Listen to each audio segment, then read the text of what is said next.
Bismillahirrahmanirrahim. Assalamu alaikum. Dear friends, I am Dasar Ali Sharif, your chemistry teacher. Friends, chemistry second year, chapter number 1 को हम study कर रहे हैं और आज का हमारा टॉपिक है metallic and non metallic character. Students, इस टॉपिक को पढ़ते हुए आपने आयोनाइजेशन एनर्जी और इलेक्ट्रॉन एफिनिटी के कॉन्सेप्ट्स को भी अपने जहन में रखना है.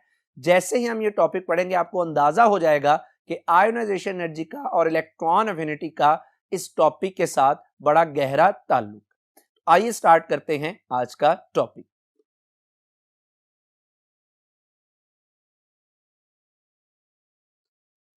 जी स्टूडेंट्स, टॉपिक है metallic and non metallic character.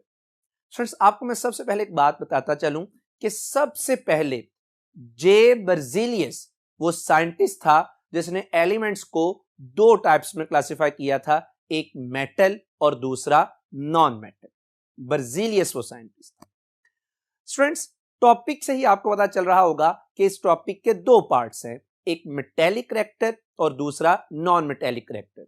Student, मैं आपकी आसानी के लिए इस टॉपिक में मौजूद मेटेलिक और नॉन मेटेलिक करैक्टर को कंपैरिजन की शक्ल में पैरेलल लेके चलूंगा. यानी जैसे जैसे मैं मेटेलिक करैक्टर को डिस्कस करूंगा वैसे वैसे ही हम स्टडी करते जाएंगे नॉन मेटेलिक करैक्टर को. तो आइए स्टार्ट करते हैं. जैसे एक तरफ मैंने लिख दिया मेटेलिक करैक्टर और दूसरी तरफ है नॉन मेटेलिक करैक्टर. स्टूडेंट्स, याद रखिएगा, metallic character is also called electropositive character and non metallic character is also called electronegative character. तो अब सबसे पहले बात करते हैं इनकी डेफिनेशंस की. स्टूडेंट्स, मेटेलिक करैक्टर या इलेक्ट्रोपॉजिटिव करैक्टर को डिफाइन कैसे करते हैं? The tendency of an element to lose one or more electron to undergo oxidation and form gaseous positive ion.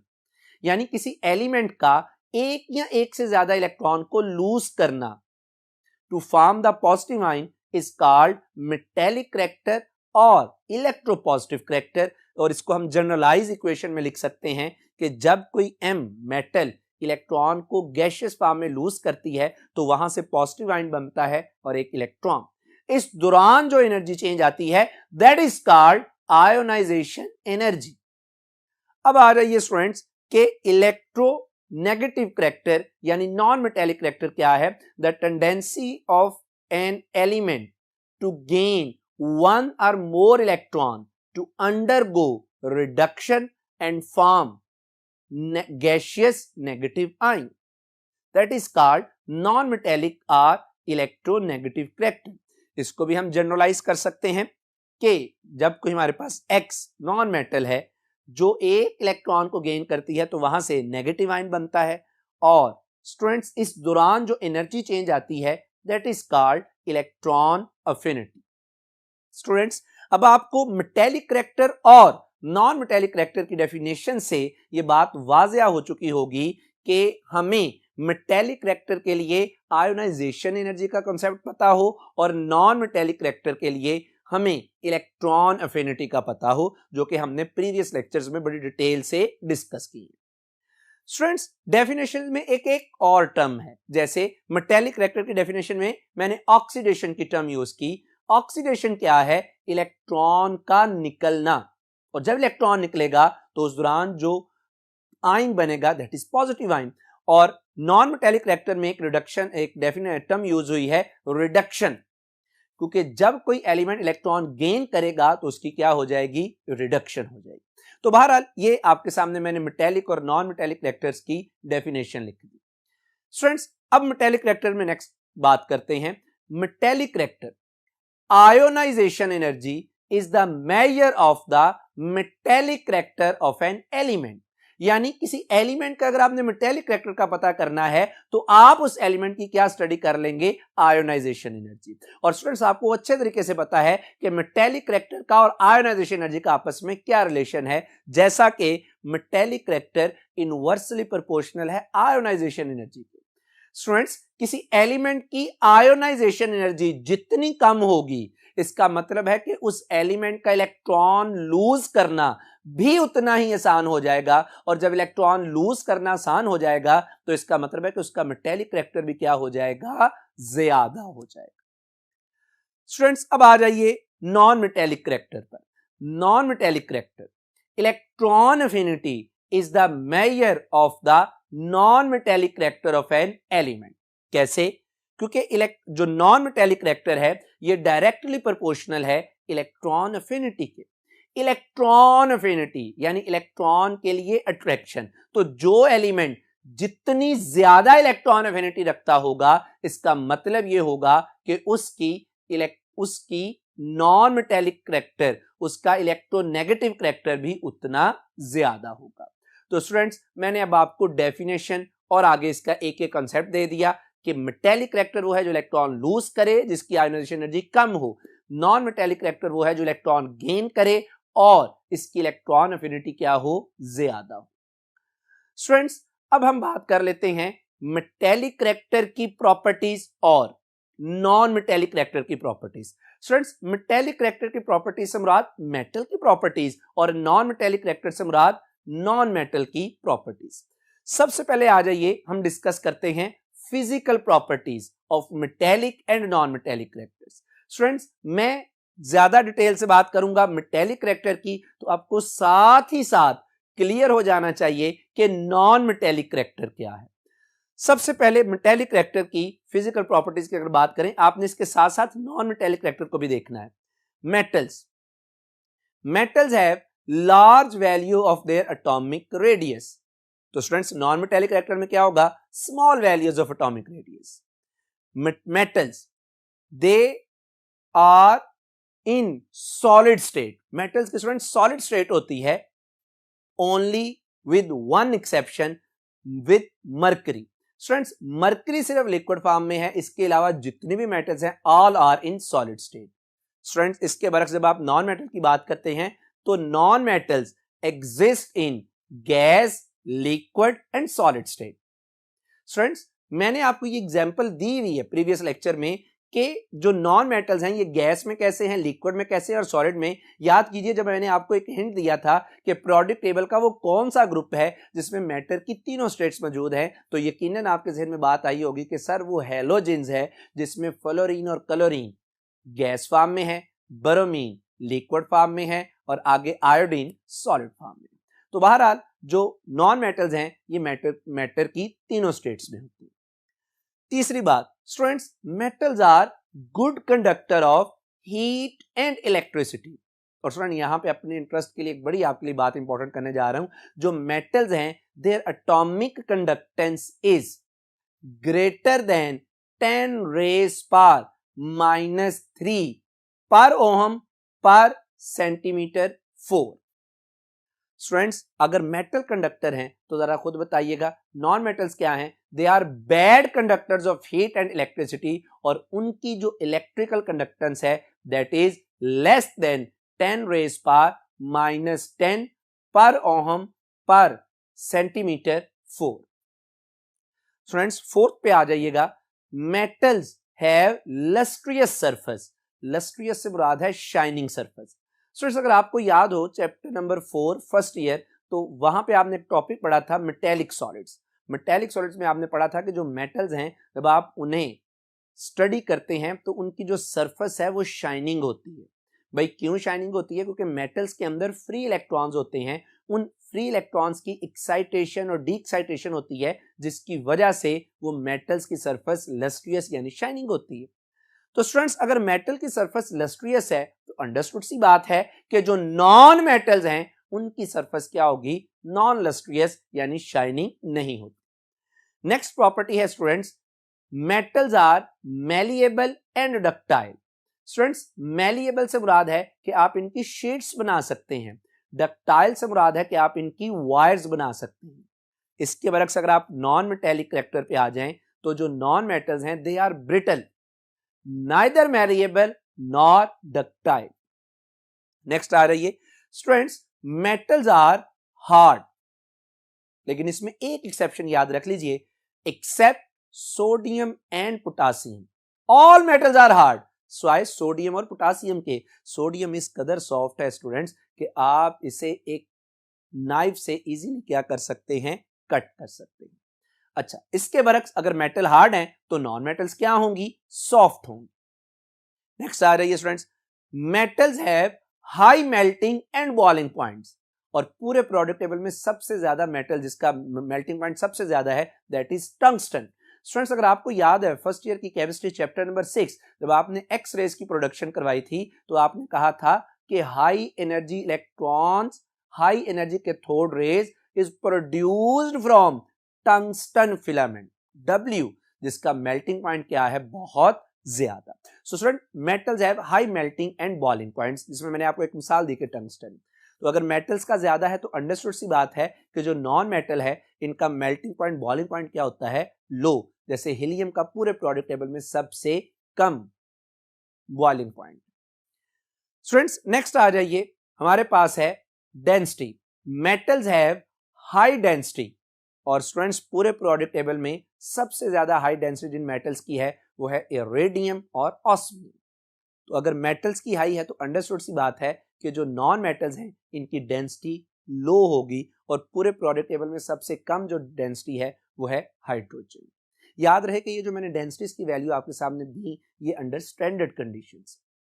Students अगली बात, जो मेटल्स हैं दे उनके वैलेंस शेल में इलेक्ट्रॉन्स की तादाद 1 से 3 है यूजुअली, और जो नॉन मेटल्स हैं इनके वैलेंस शेल में जो इलेक्ट्रॉन्स की तादाद है वो 4 या इससे ज्यादा है। स्टूडेंट्स तो ये मैंने कंपैरिजन किया आपके सामने फिजिकल प्रॉपर्टीज का ऑफ मेटल और एंड नॉन मेटल, या metallic character and non metallic character. Students एक बात जरा अपने जहन में क्लियर कर लीजिए कि मैंने आपके सामने जितने भी ये फिजिकल प्रॉपर्टीज का कंपैरिजन किया स्टूडेंट्स ये जनरल था, नो डाउट कि इसमें एक्सेप्शंस भी मौजूद हैं जिनमें से मैंने चंद एक डिस्कस भी की। तो ये जनरल ट्रेंड था उन एलिमेंट्स का जो मेटेलिक कैरेक्टर रखते हैं और उन एलिमेंट्स का जो नॉन मेटेलिक कैरेक्टर रखते हैं। तो स्टूडेंट्स अब आइए, अब हम डिस्कस करते हैं मेटेलिक और नॉन मेटेलिक एलिमेंट्स की कुछ केमिकल प्रॉपर्टीज। जी स्टूडेंट्स केमिकल प्रॉपर्टीज में सबसे पहले हम डिस्कस करेंगे मेटेलिक कैरेक्टर यानी मेटल्स की केमिकल प्रॉपर्टीज, और इसके पैरेलली हम स्टडी करेंगे नॉन मेटल्स यानी non metallic character. Students metals are electrophobic, electrophobic, electro electron से फोबिक, फोबिया डर से, यानी मेटल्स यूजुअली इलेक्ट्रॉन को पसंद नहीं करती, मतलब यानी इलेक्ट्रॉन मेटल्स इलेक्ट्रॉन को गेन करना पसंद नहीं करती। तो इसके पैरेलल नॉन मेटल के लिए क्या बात कहेंगे कि नॉन मेटल्स आर इलेक्ट्रोफाइल, यानी वो इलेक्ट्रॉन को गेन करना क्या करती हैं, पसंद करती हैं। स्टूडेंट्स मेटेलिक कैरेक्टर में नेक्स्ट केमिकल प्रॉपर्टी है कि metals form basic oxide, and when these basic oxide react with water they produce alkalis. जैसा कि आपके सामने है कि सोडियम ऑक्साइड जब पानी के साथ रिएक्शन करती है तो अल्कली सोडियम हाइड्रोक्साइड प्रोड्यूस करती है। इसी के पैरेलल आ जाए स्टूडेंट्स, अगर मेटल बेसिक ऑक्साइड बनाती हैं तो आप जरा सोचिए कि non metal form acidic oxide, जैसे सल्फर ट्राइऑक्साइड जब पानी के साथ रिएक्शन करती है तो सल्फ्यूरिक एसिड H2SO4 बनाती है। स्टूडेंट्स मेटल के ऑक्साइड्स बेसिक हैं। तीसरी इनकी केमिकल प्रॉपर्टी, जब मेटल ऑक्साइड रिएक्ट करते हैं किसके साथ, मेटल ऑक्साइड रिएक्ट करते हैं जब एसिड्स के साथ, they produce salt plus water. जैसे बेटा हमारे पास है मैग्नीशियम ऑक्साइड जब हाइड्रोक्लोरिक एसिड के साथ रिएक्शन करता है तो साथ में साल्ट MgCl2 बनता है। तो स्टूडेंट जरा बताइएगा कि जब non metals they are acidic oxide तो जब वो बेस के साथ रिएक्शन करेंगे जैसे CO2 कार्बन डाइऑक्साइड रिएक्ट करेगी सोडियम हाइड्रोक्साइड के साथ तो वहां से सोडियम कार्बोनेट साल्ट प्लस क्या बना देगी, वाटर H2। स्टूडेंट चौथी जो मेटल्स की प्रॉपर्टी है कि metals upon reaction with acids produce hydrogen gas. जैसा कि आपके सामने रिएक्शन है कि जब मैग्नीशियम रिएक्शन करती है सल्फ्यूरिक एसिड के साथ तो प्रोड्यूस करती है H2 गैस। नॉन मेटल के लिए क्या कहेंगे, generally non metals do not react with the acids. और स्टूडेंट्स नेक्स्ट जो हम बात करने जा रहे हैं मेटल्स यानी जिनका मेटेलिक करेक्टर होता है, जिनका इलेक्ट्रोपॉजिटिव करेक्टर होता है, metals are good reducing agents. Reducing agent से क्या मुराद है? जो किसी दूसरे की रिडक्शन करे और खुद ऑक्सीडाइज हो जाए। और स्टूडेंट इसके पैरेलल अगर आप नॉन मेटल्स की बात करें तो नॉन मेटल्स के लिए क्या कहेंगे कि non metals are good oxidising agents, जो दूसरों की ऑक्सीडेशन करें और खुद क्या हो? रिड्यूस। आपके सामने एग्जांपल है सोडियम और क्लोरीन की। जब सोडियम और क्लोरीन आपस में रिएक्शन करते हैं तो सोडियम क्लोराइड बनता है। इसमें चूंकि सोडियम की ऑक्सीडेशन स्टेट 0 से +1 हुई तो इसकी ऑक्सीडेशन हो गई, यानी इसने काम किया रिड्यूसिंग एजेंट के तौर पर। और क्लोरीन की ऑक्सीडेशन स्टेट 0 से -1 हो गई, यानी इसने काम किया ऑक्सीडाइजिंग एजेंट के तौर पर। स्टूडेंट्स, ये मैंने आपके सामने कुछ इनकी केमिकल प्रॉपर्टीज को एक्सप्लेन की। अब स्टूडेंट्स आ जाइए variation of metallic and non metallic character in the periodic table. Student मैं फिर जब वेरिएशन को डिस्कस करूंगा तो मैं मेटल यानी मेटेलिक करेक्टर की और इसके पैरेलल ही नॉन मेटेलिक करेक्टर की वेरिएशंस को भी डिस्कस करूंगा। तो आइए स्टार्ट करते हैं variations in the periodic table. किसकी? Metallic and non metallic character. तो एक तरफ मैंने लिख दिया मेटेलिक करेक्टर और दूसरी तरफ मैंने लिख दिया नॉन मेटेलिक करेक्टर। स्टूडेंट्स, जब आप पीरियोडिक टेबल में किसी भी प्रॉपर्टी की वेरिएशन को डिस्कस करते हैं तो हमारे पास दो पाथ होते हैं, दो मेथड होते हैं। एक हम अलोंग द पीरियड डिस्कस करते हैं और एक हम अलोंग द ग्रुप डिस्कस करते हैं। तो आइए सबसे पहले देखते हैं variation of metallic character across the period. Student, किसी भी पीरियड में, जरा दोबारा आयोनाइजेशन एनर्जी वाला टॉपिक भी अपने साथ अपने जहन में रिकॉल कर लीजिए कि किसी भी पीरियड में in a period from left to right, in a period from left to right, number of shells remain same, shielding effect remain same, but effective nuclear charge increase, जिसकी वजह से इफेक्टिव न्यूक्लियर चार्ज मतलब proton की तादाद increase करती है। Valence shell के में मौजूद इलेक्ट्रॉन के ऊपर न्यूक्लियस का होल्ड क्या हो जाता है? ज्यादा, जिसकी वजह से एटॉमिक साइज क्या करता है? डिक्रीज। और जब एटॉमिक साइज डिक्रीज करेगा तो आयोनाइजेशन एनर्जी क्या करेगी? इंक्रीज। और स्टूडेंट, जब आयोनाइजेशन एनर्जी इंक्रीज करेगी तो मेटेलिक करेक्टर क्या करेगा? डिक्रीज करेगा।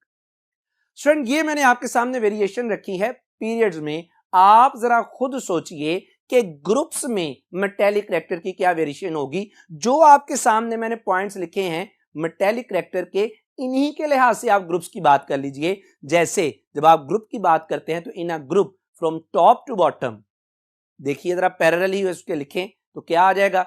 Number of shells increase, shielding effect increase, effective nuclear charge decrease. ये बातें मैंने बड़ी एक्सप्लेन की हुई हैं आपको। और जब शील्डिंग इफेक्ट इंक्रीज करेगा तो sorry students, number of shell increase, shielding effect increase, effective nuclear charge decrease, जिसकी वजह से एटॉमिक साइज इंक्रीज। और जब एटॉमिक साइज इंक्रीज करेगा तो आयोनाइजेशन एनर्जी क्या करेगी? डिक्रीज। और जब आयोनाइजेशन एनर्जी डिक्रीज करेगी तो स्टूडेंट्स बताइएगा क्या होगा? मेटेलिक करेक्टर क्या करेगा? इंक्रीज करेगा। तो स्टूडेंट्स, ये हमने मेटेलिक करेक्टर की वेरिएशन को डिस्कस किया along the groups and along the periods, और हम इस नतीजे पर पहुंचे कि किसी भी पीरियड में लेफ्ट टू राइट जाते हुए मेटेलिक करेक्टर डिक्रीज करता है और टॉप टू बॉटम आते हुए किसी भी ग्रुप में मेटेलिक करेक्टर इंक्रीज करता है। स्टूडेंट्स, ये तो थी मेटेलिक करेक्टर की वेरिएशन। बिल्कुल इसी के पैरेलल अब डिस्कस करनी है नॉन मेटेलिक करेक्टर की वेरिएशन, और इसको आपने खुद सोच के करना है। तो एक लम्हे के लिए आप जरा सोचें कि सर नॉन मेटेलिक करेक्टर की पीरियोडिक टेबल में वेरिएशन क्या होगी। तो यकीनन पहले आप ये बात कहेंगे कि सर अगर हमने पीरियोडिक टेबल में वेरिएशन करनी है तो इसके दो तरीके हैं, अलोंग द पीरियड और डाउन द ग्रुप। तो अगर आप अलोंग द पीरियड देखते हैं तो अगेन जैसे हमने मेटेलिक करेक्टर में डिस्कस किया, in a period from left to right, number of shell same, shielding effect same, effective nuclear charge increase, atomic size decrease, due to which electron affinity increase. और जब electron affinity increase करेगी students तो non metallic character भी क्या करेगा? Increase करेगा। अब आ जाइए ग्रुप्स में, तो बिल्कुल इसी के पैरेलल आप बताइए ग्रुप्स में क्या होगा कि in a group from top to bottom, number of shells increase, shielding effect increase, effective nuclear charge decrease, atomic size increase, और जब एटॉमिक साइज इंक्रीज करेगा तो इलेक्ट्रॉन एफिनिटी क्या करेगी, डिक्रीज, जिसकी वजह से नॉन मेटेलिक रिएक्टर क्या करेगा, डिक्रीज। तो स्टूडेंट्स यहां से हमने ये नतीजा निकाला कि जब आप नॉन मेटेलिक रिएक्टर की वेरिएशन की बात करते हैं इन द पीरियोडिक टेबल, तो left to right non metallic reactor in a period increase and top to bottom in a group non metallic reactor decrease. तो स्टूडेंट्स अगर आपने ये बातें ज़हन में रख ली, आपने क्या कहा कि metallic reactor left to right decrease, non metallic reactor left to right क्या करता है, इंक्रीज। तो आपके सामने ये है मॉडर्न पीरियोडिक टेबल। तो अब जब आपने कहा कि left to right metallic reactor decrease, non metallic reactor increase, तो आप देख सकते हैं कि पीरियोडिक टेबल के एक्सट्रीम लेफ्ट साइड पर मेटल्स हैं, सेंटर में मेटल्स हैं, और ग्रुप थर्ड, फोर्थ, फिफ्थ के बॉटम पर जाके भी क्या मौजूद है, मेटल्स। ये क्या हो रहा है, जब आप लेफ्ट टू राइट जा रहे हैं तो पहले प्योरली मेटल हैं, फिर दरमियान में ट्रांजिशन मेटल्स आ गई जिनका मेटेलिक करैक्टर कदरे कम है, किससे, एस ब्लॉक के एलिमेंट से, और फिर आगे जाके बॉटम वाले हिस्से में क्या मौजूद है, मेटल्स, जिनको मैंने डिफरेंट कलर से भी वाजिया कर दिया। इसके बरक्स जब आप स्टूडेंट्स नॉन मेटल की बात करते हैं तो नॉन मेटल्स में जब आप कहते हैं जी लेफ्ट टू राइट जाते हुए नॉन मेटेलिक करैक्टर इंक्रीज करता है, तो इसका मतलब है पीरियोडिक टेबल के एक्सट्रीम राइट साइड पर जो मौजूद एलिमेंट्स हैं दे आर नॉन मेटेलिक। तो स्टूडेंट्स अभी तक हमने क्लियरली डिफरेंशिएट कर दिया किस किस के दरमियान, मेटेलिक, नॉन मेटेलिक करैक्टर पे, और हमने वाजिया कर दिया कि इनको अगर आपने स्टडी करना है तो इसके लिए इंपॉर्टेंट है कि आप आयोनाइजेशन एनर्जी और इलेक्ट्रॉन एफिनिटी को अपने जहन में रखें। स्टूडेंट्स इस टॉपिक के एंड पर एक एक्सेप्शन, आपको पता है एक्सेप्शंस आर ऑलवेज देयर। तो स्टूडेंट्स एक एक्सेप्शन है, आप समझ लें कि डिफेक्ट है ये भी, कि हमने तो कहा था कि जिसकी आयोनाइजेशन एनर्जी कम वो मेटल, जिसकी ज्यादा वो क्या है, नॉन मेटल, यानी जिसकी इलेक्ट्रॉन एफिनिटी ज्यादा वो क्या है, नॉन मेटल। तो स्टूडेंट्स जो डिफेक्ट है, जो एक्सेप्शन है, जो एबनॉर्मल बिहेवियर है, वो क्या है कि due to existence of different allotropic forms of elements there are some abnormal behaviours, exceptions. जैसे स्टूडेंट्स अगर आप गौर से देखें तो हमारे पास है white tin which is also called beta tin and it is good conductor, so it is a metal. लेकिन स्टूडेंट्स अगर टिन की एक और एलोट्रोपिक फॉर्म की बात की जाए which is grey tin is also called alpha tin, तो students it is a bad conductor, और ये प्योर मेटल नहीं बल्कि ये क्या है, सेमी मेटल। स्टूडेंट्स अब जरा गौर कीजिएगा कि एलिमेंट तो एक ही है टिन, लेकिन जैसे ही उसकी एलोट्रोपिक फॉर्म चेंज हुई, एलोट्रोपिक फॉर्म चेंज होने का क्या मतलब है कि जैसे ही उसका स्ट्रक्चर चेंज हो गया, उसकी प्रॉपर्टीज, उसकी कंडक्टिविटी, उसका मेटेलिक, नॉन मेटेलिक करैक्टर भी क्या हो गया, चेंज हो गया। तो ये मैंने, इसके अलावा और भी बहुत सी एक्सेप्शन हैं, लेकिन मैंने आपके लिए सिर्फ एक एक्सेप्शन दी ताकि आपको थोड़ा सा आइडिया हो जाए। स्टूडेंट इस एक्सेप्शन से एक और कंक्लूजन निकला, और इसको अपने जहन में रखिएगा, जो कि आने वाले टॉपिक्स में हमारे लिए फायदेमंद होगा। कि देखें आपने कहा कि सर जो व्हाइट टिन है ये कंडक्टर है और जो ग्रे टिन है ये बैड कंडक्टर है, और इन दोनों में फर्क किस चीज का है, एलोट्रॉप्स हैं क्या, एलोट्रॉप्स एक ही एलिमेंट की डिफरेंट क्रिस्टलाइन फॉर्म्स हैं, यानी इनका स्ट्रक्चर डिफरेंट है। तो स्टूडेंट्स यहां से जो मैं कंक्लूड करना चाह रहा था कि जो इलेक्ट्रिकल कंडक्टिविटी, और कंक्लूड इसलिए कर रहा हूं कि आगे जाके हमें इसका इस्तेमाल आ जाएगा। तो स्टूडेंट्स अगर स्ट्रक्चर चेंज होगा तो इलेक्ट्रिकल कंडक्टिविटी भी क्या हो जाएगी, चेंज। बहरहाल इसको हम आने वाले टॉपिक्स में डिस्कस करेंगे। तो स्टूडेंट्स आज के इस टॉपिक में हमने डिटेल से थारोली मेटेलिक और नॉन मेटेलिक रिएक्टर को डिस्कस किया। उम्मीद है कि आपको बात समझ आई होगी। और स्टूडेंट्स आज की आखिरी बात, जैसा कि मैं हमेशा आपसे कहता हूं कि कभी भी किसी दूसरे के लिए नेगेटिव नहीं सोचें, हमेशा किसी दूसरे की खुशी का बाइस बने, हमेशा किसी दूसरे के लिए पॉजिटिव सोचें, और जज़ा की उम्मीद अल्लाह सुब्हानहू तआला की ज़ात से रखें। अल्लाह सुब्हानहू तआला आप पे अपना रहम, करम, फजल फरमाए। अस्सलामु अलैकुम।